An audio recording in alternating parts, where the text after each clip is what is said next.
So we are talking about minimum wage today and how minimum wage actually is keeping people less employed.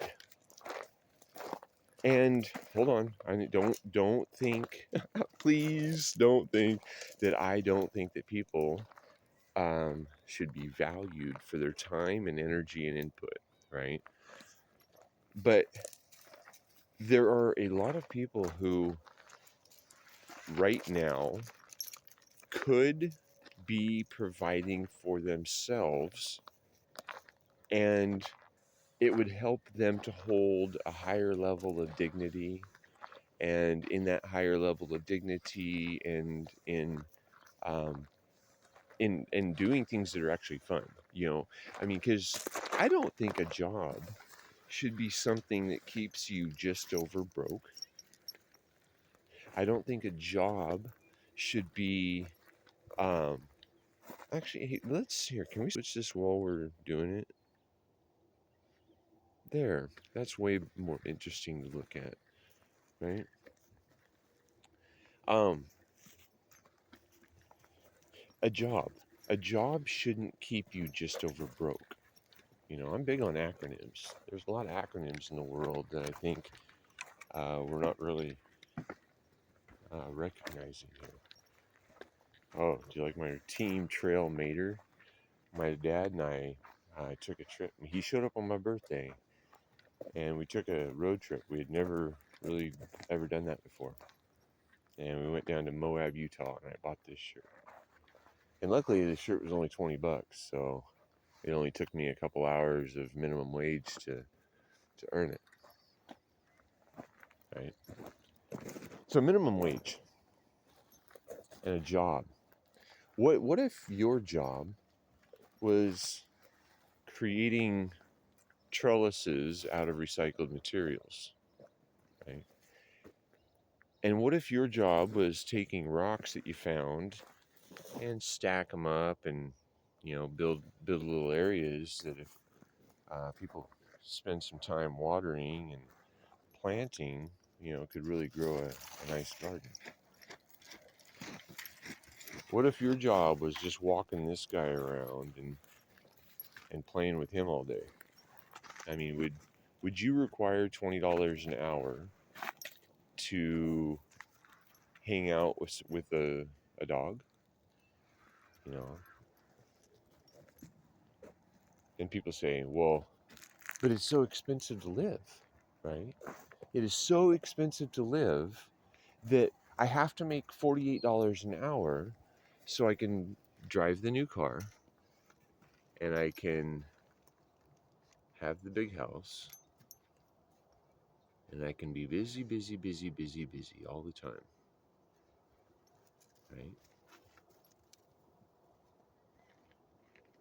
But the only things that need to be busy, busy, busy, busy, busy, busy, are bees and beavers, right? I mean, they're the real workforce. We should be very thankful for them. We don't have to go around pollinate every freaking bush, every plant, every tree. I mean, they're willing to do it for us, and then they even give us a product. I mean, I don't know if they're really doing it for us or, if they're doing it for themselves and we just steal it. But the honey, I've enjoyed some honey, and I also respect that it may have taken a bee his whole life to give you 1 teaspoon of honey. Anyway, let's get back on subject, Rob. Let's get back on subject to the minimum wage. So I I don't pay $20 an hour for people to help me do these kind of things. I mean, most of the time I rely on volunteers or or somebody willing to be compensated at less than a $20 an hour wage. But in exchange for that, I like to feel that we should always be offering an equal exchange for what we ask of others as to what we provide for them, right?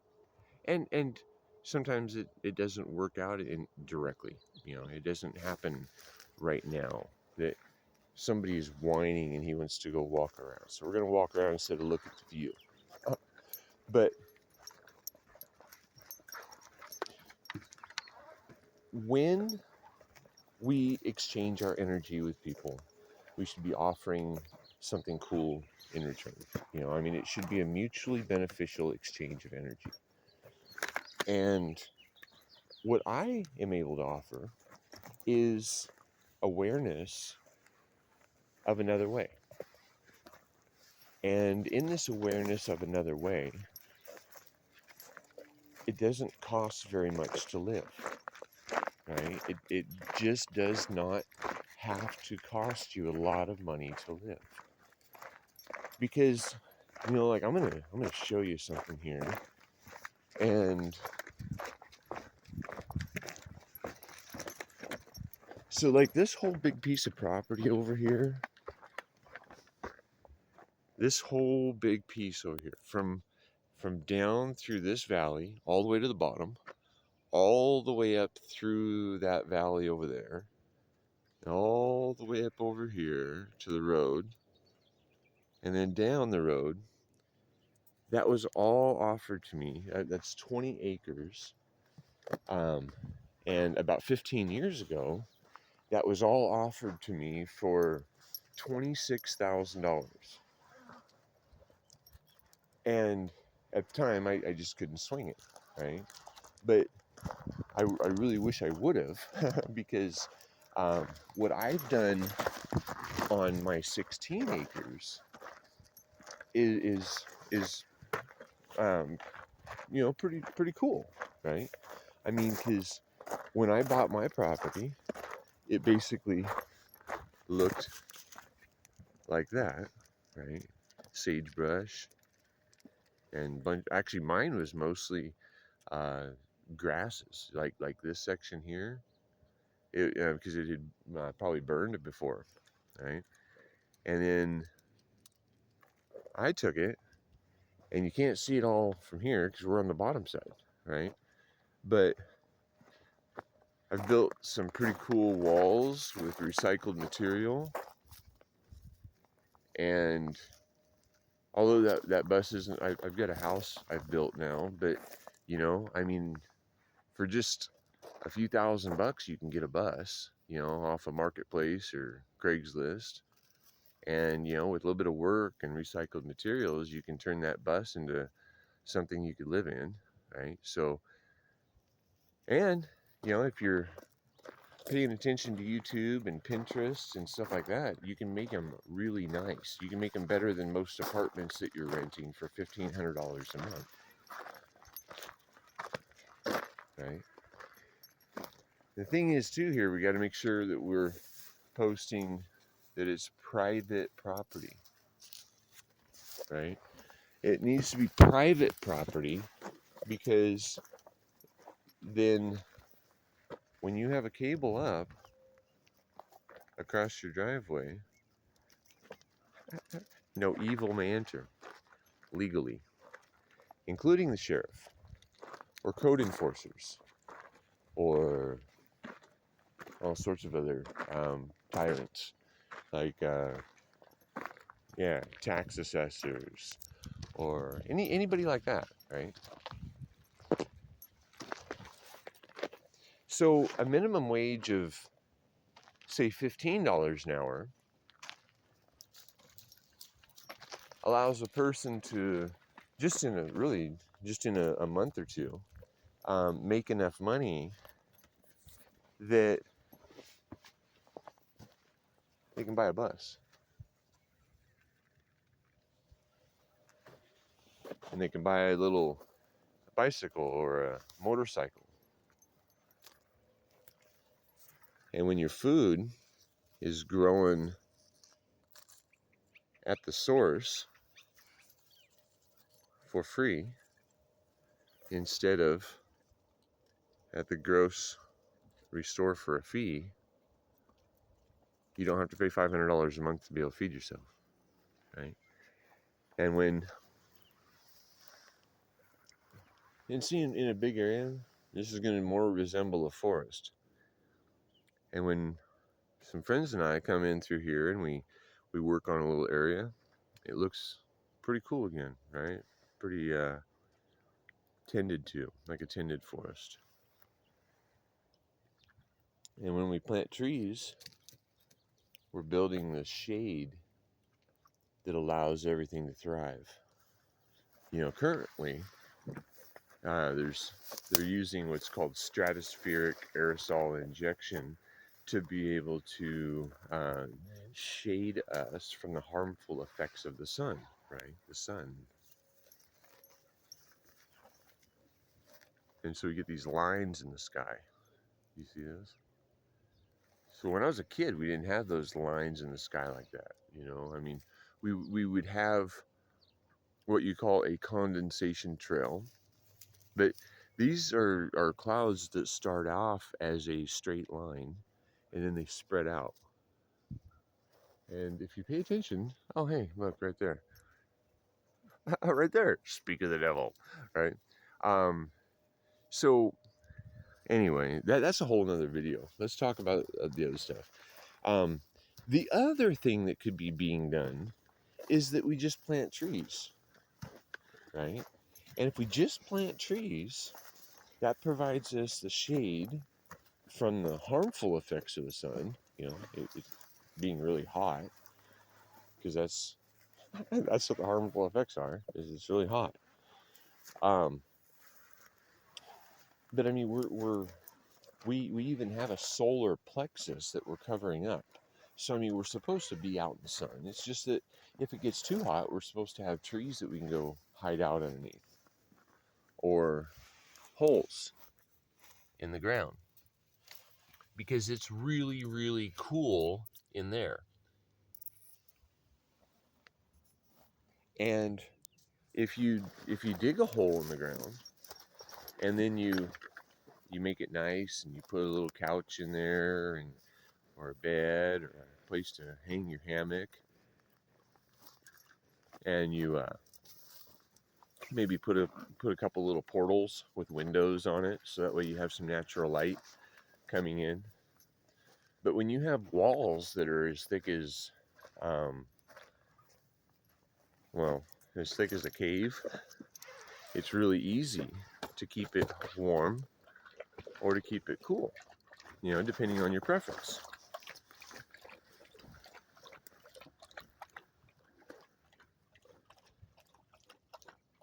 You come to more areas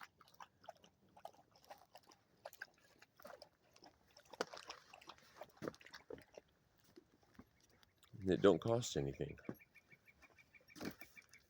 These are gardens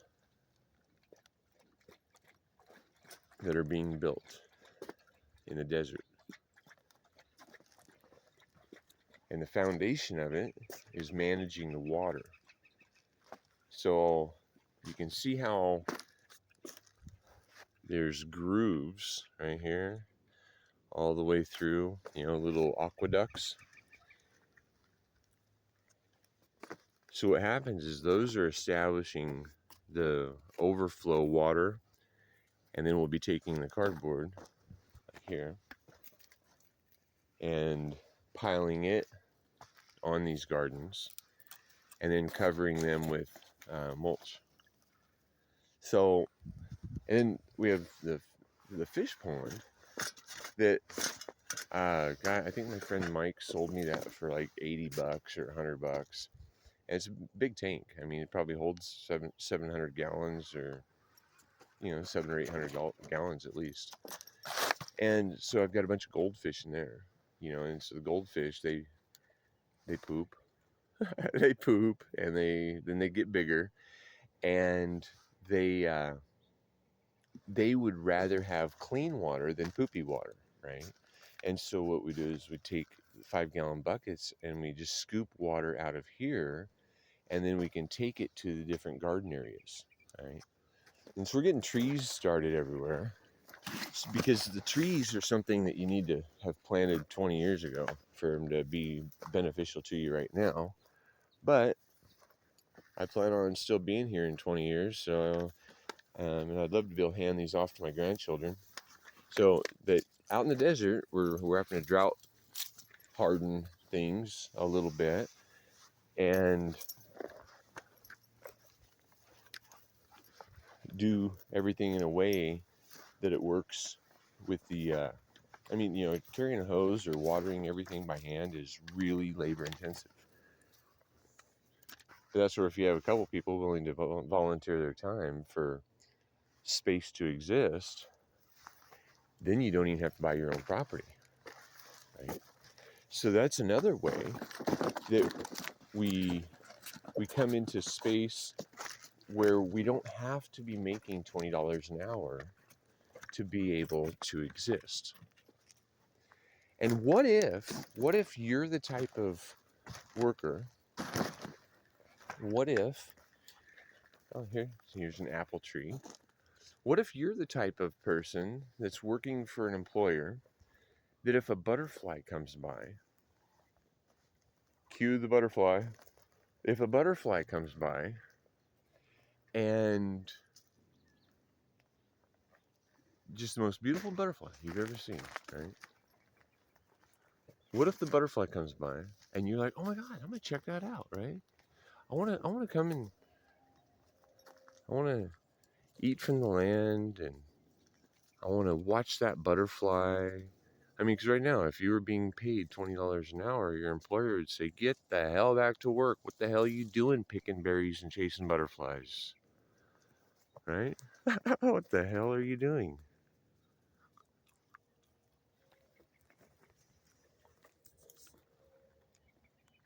So recycled materials, we got recycled materials, build walls out of, and this used to be a Christmas tree, right? That tree right there was my Christmas tree that I bought it in a bucket at a nursery instead of a kill yard. And then when I had it inside for a week or 2 weeks maybe, and I was watering it with ice cubes so that way the roots were um, they were confused. They thought they were still outside, right? So then I brought it outside and then I put it underneath the eave and it got dripped on from the roof. And then I brought it out here when the ground wasn't frozen. And now it's like probably 4 times or 5 times its height that it started off as. So, or it started off as just a little seed. So that's how stuff happens, right? Hey, Monty, come here. What are you doing, dude? What are you doing? I'm eating berries, duh. So, anyway, yeah. So, what if you were making $15 an hour for your time, but you could chase butterflies if you, a little bit. If you really did go on an adventure with a butterfly, maybe, maybe don't count those hours as claiming something that you worked. But if you take your 15-minute break, when a butterfly shows up, well, what's wrong with that? What, why are we so stuck on these? What really, I wish we could just get rid of money, um, but people, that's what they're focused on right now. Money and sex, right? So as long as they have money and sex, then it seems like everything's going pretty good. But if those go away, people start to struggle, right?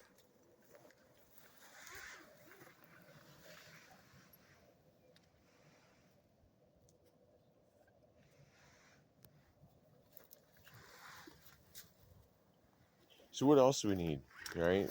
Electric bills. Oh my God, aren't those expensive, right? They are cost prohibitive for a lot of people, including if you're a monk living out in the desert, just trying to keep yourself warm, you know. So what I've learned is I try to keep myself warm. right? I don't try to keep a big old house warm. I just try to keep myself warm. Because if I can keep myself warm, then, well, the rest of the house doesn't care. I mean, it just does what it does. So I keep it just warm enough in the house that the um, that the plants don't die. So as long as it's and the water doesn't freeze. I still like to have a shower available and those kind of things. And you know what? That piece of art right there, it didn't cost me anything because the rocks just fall out of the sky here, or you dig them up into the ground, or you avoid tripping over them, right? So yeah. Oh, and if you didn't notice, yeah, the smiley faces are everywhere. We got smiley face and we got eyes. There's quite a few of them around this place.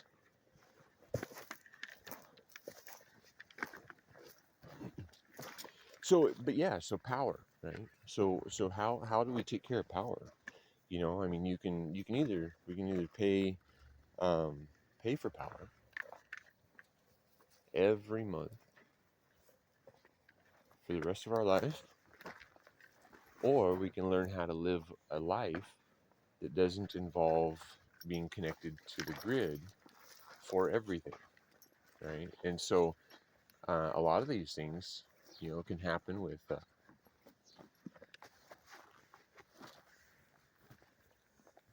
lot of these things. They can happen with solar panels, or not so much today, but a lot of times wind. And you got to think that if you're outside a lot, a lot, you don't really need lights because that ball of sun comes out, right?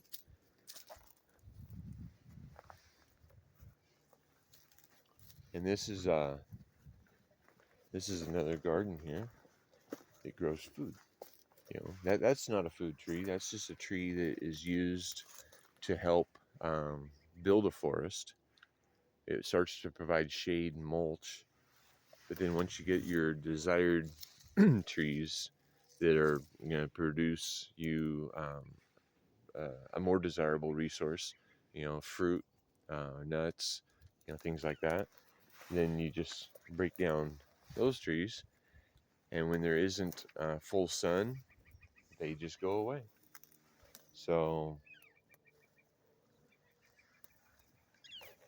but yeah, so it's so that's one of the ways that you avoid having to spend a lot of money for food is you just grow it at the source for free instead of hoping you can afford it at the grocery stores for a fee, right? And if if everybody's doing a little bit, it creates a situation where a lot gets done, right?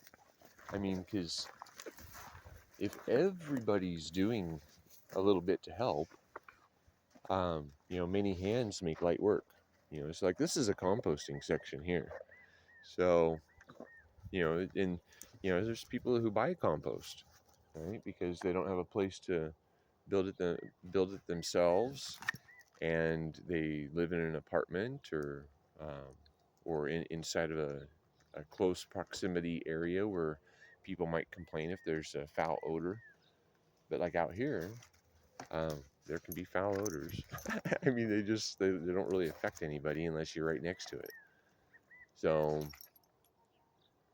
that's the thing, we have the ability when we have a little bit of space, we have the ability to provide and promote abundance. When there's abundance and there isn't this struggle to exist on like every level for people, then we build uh, healthier, happier people, right? So healthier, happier people, they don't commit crimes, because crimes are things that are against somebody else. You're taking from them for you, right? I don't know if we can't really see probably in the video here, but these are each hugel culture, and they capture all the water that's coming off the hill, and I mean, like right now, yeah, it's pretty dry, but in the wintertime, it's such thing out in the desert. You get extremes, so you get really cold in the winter. You get a lot of water. It falls fast, or it falls over even maybe an extended period of time, but a lot of it runs off the hillsides and adds to the flooding in the low-lying areas. Whereas in some areas of the world, people have recognized that we can turn deserted land back into productive land by introducing terraces and hugelkultur and mulching and other things like that can promote abundance happening locally. And when we promote abundance happening locally, where let's do this, um, everybody thrives. Nature uses locally to determine how things happen, naturally. So anyway, yeah. And there's okay, so let's get back to the closing points on the minimum wage and why it's keeping people unemployed and unhappy and unhealthy and unproductive and all sorts of things that are seen as a negative attribute of today's society, right? Monty, quit pulling me around, dude. Jeez. There's some people that their exchange of energy really doesn't have a financial benefit, right? I mean, there's just some people have a real disability. They have uh, extreme pain, or they have uh, there's just certain things that people can't prevent, right? So for an employer to be mandated to pay somebody $20 an hour, they're probably not going to get hired, right? But if a person's like, well, I can't do a lot, but I can make phone calls, and I really like to talk to people, and so um, maybe $5 an hour, I would be willing to make this number of contacts for you and your business, or whatever, however you guys have determined it to be fair. You should be able to be hired for that, right? I mean, because you own you, and you know you better than somebody else does, right? But we have somebody somewhere else called government putting their nose into everybody's business, right? They're supposed to be public servants. They're supposed to be here for the people. They're supposed to be serving us. But there's not really much difference between an invading army and a group of public servants not working within their jurisdiction and a professional authority, right? And so, there's the first one of the year right there. Bing! Here I am. So, luckily, there will be a lot more. There'll be a lot more opportunities for things to grow here. Look at this. I planted a bunch of corn, and the corn is popping up now. So that's cool. That's going to be food, more food, right? And oh, and hey, look, more food, chives growing at the source for free instead of the grocery stores for a fee. You know, Well, I've still got memory and I've still got battery, and I've still got time to talk with you. There's one more thing about it is transportation, right? So I mean, we've talked about a couple of alternatives, Hobbit style homes, Earth ships, an old bus, turned into a really cool camper. You can put a little wood stove in it, and you can burn all sorts of resources that are freely available. You know, and there's just ways to do this that that make sense. Right? But if you want to have like a car, with all the money that you're saving from not living in that standard American dream reality, you're going to be able to afford whatever car you want, right? For one. But if we consider that, hey, come on, get out of there, dude. Really, get out of there, dude. Seriously, man. Come on. Um, Consider buying an old vehicle, right? An old vehicle that looks cool, that you really like, and then upgrade it however you want. And if you don't know how to do it, that's when you hire you hire somebody that, depending upon their skill level, is going to be determinant of how much you pay for it, right? I mean, if you want somebody who's pushing out top quality work, you're probably going to pay $100 or several $100s an hour. But if you find the guy who's learning, right? If you find the guy who's still learning, and you're patient and you're willing to accept something that is less than completely, absolutely perfect, you might be able to get that for $20 or $30 an hour, right? Because that's how those things work. You don't get $100 tattoo from a like a full big piece or something from an artist. But if you go to somebody who's not yet considered an artist, who has artistic skills and is practicing the art of tattoo, you might get that piece, for substantially less than what you would pay for in a shop, right? And we have to realize that if somebody has dedicated a whole building just to one thing, well, that's going to be pretty expensive, right? I mean, that's just silly to have a whole building dedicated to making money in one way. Um, that will get you that'll get you in trouble there. You're gonna have to charge a lot of money to offer that service. And if we do things in that way, we have to expect that we're going to have to pay a lot of money to exist on almost every level.